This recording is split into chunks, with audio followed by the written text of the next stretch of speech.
takže jsme tady, vy ještě nevíte kde, a my vám to teďka prozradíme. A právě jsme na cestě do... Co jsem teď se zapomněl? Šarvár! Krásným obytným automobilem. Tento automobilní mobil se vyznačuje několika vychytávkami, skvělým řidičem, úžasným stolkem na jídlo, pití či další možnosti. Z tohoto je možné udělat i postel, takže se tady vyspí několik lidí. A tak, jak sedím zrovna já, tak to je právě negativní příklad, tak to by se opravdu sedět nemělo. Dávám si na to pozor. Sedět se má vždycky tak nebo tak. A můžeme sedět jenom směrem k jízdě. Další velkou vychytávkou je to, že si tady můžeme i uvařit. Za jízdy si můžeme natočit vodu do kelímku a napít se jí. Upozorňuji, že toto je opět zakázané, takže to doma radši nezkoušejte. My můžeme i vařit, všechno funguje, protože no to bychom taky vlastně dělat neměli. To radši zkoušet nebudeme, jelikož bys to mohlo celé chytnout a vybouchnout a to nechceme. Možná později. Máme tady ledničku. Ty vole, už to zase vypadá, do píči. Toto video nemůžu vidět. Pazlik Fíkovi nás zabil. Musím si nějak vymyslet. No. A jedničce patří i velmi krásný mražák, kterou se dokonce kouří mrazem. Pardon. Rád bych řekl o jednom detailu. Když si všimnete, tak je to tady jak na lodi. Všude jsou takové speciální věci, když chcete otevřít, musíte toto zmáčknout.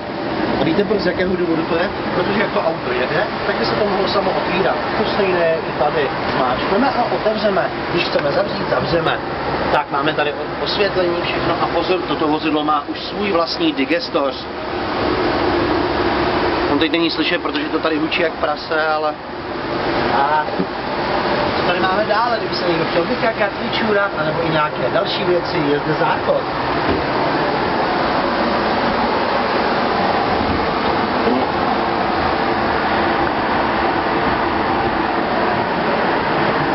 Zde opět vysvětlíme pro ty, kteří ještě nebyli v karavanu a nevědí, jak se takovýto záchod používá. Tento záchod je takzvaný... Chemický, to znamená, že se do něj leje taková modrá sračka, ve které se ty hovínka a čurání rozpouští. A abyste do takového záchodu, ještě tady ukážeme, rozsvítíme si, tady je světlo, jedeme světlo a to si řekneme až později. Tak, takže ho otevřeme a kdybychom chtěli vykonat tu potřebu, nám to spadlo, nevadí, kdybychom chtěli vykonat potřebu, musíme takto otevřít. No, teď vidíte, že se otevřelo, už je vidět, tam koupe nějaký hovínka, tak. A můžeme vykonávat potřebu. Takže následně to vypadá asi takto.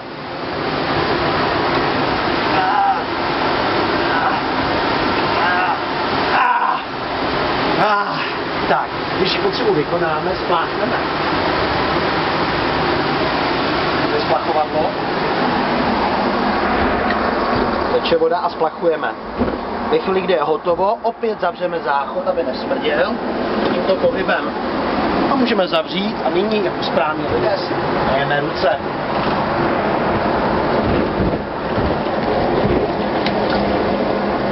Klepeme a otřeme do tepláků, protože jsme si zapomněli ručníky.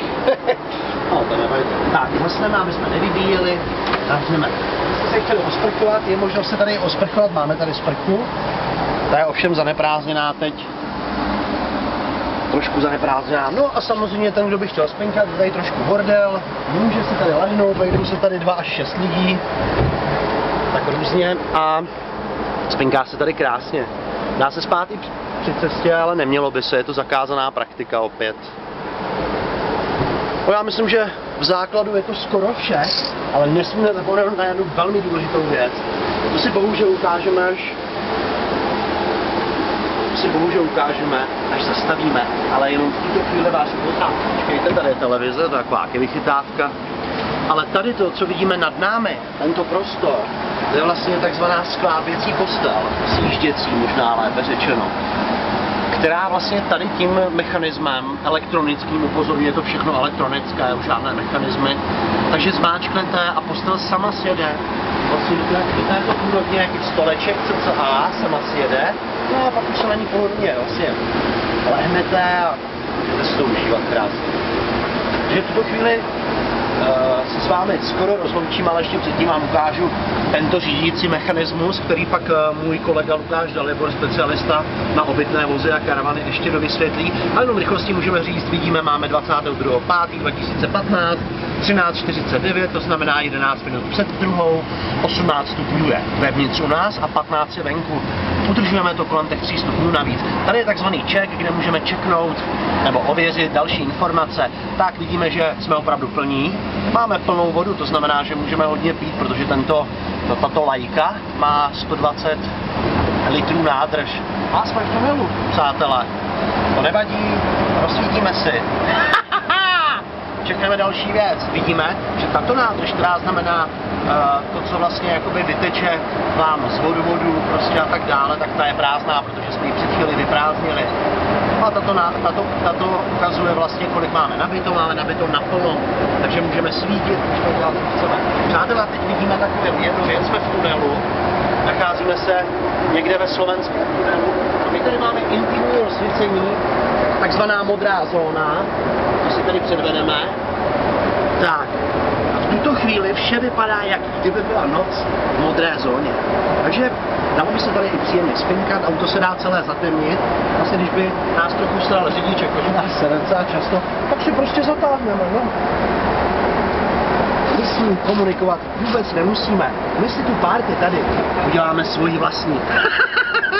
Takže já už se s vámi loučím, jdu spinkat, ahojky, čauky, mňauky.